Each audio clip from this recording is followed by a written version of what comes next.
Water bottles. I've been thinking about this for some while, looking at depictions of ancient soldiers in museums, on vase paintings, statues, in books. I noticed that they tend to be very sort of clean looking. There's the man, there's his armour, there's his weaponry, and that's pretty much it. He's not carrying anything else. Now, modern soldiers, when they go to war, they don't just wear a helmet and carry a rifle. They've got whopping great big packs on them. They're carrying food, water, all sorts of things. In World War II, every nation on earth involved in the fight, their soldiers carried water bottles.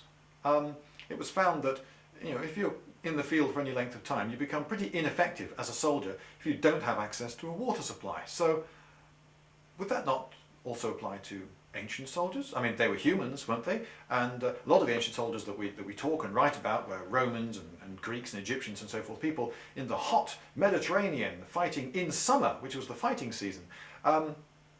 And they were fighting not by sitting in a foxhole waiting for the enemy to show himself and then having a pop at him. Oh, no, no. These guys were having to run about in armour and hit each other and bend bows and twang at each other. So, surely they would have needed water too. And yet we never see water bottles on any of the soldiers. I think it's reasonable to imagine that actually a lot of them did carry water.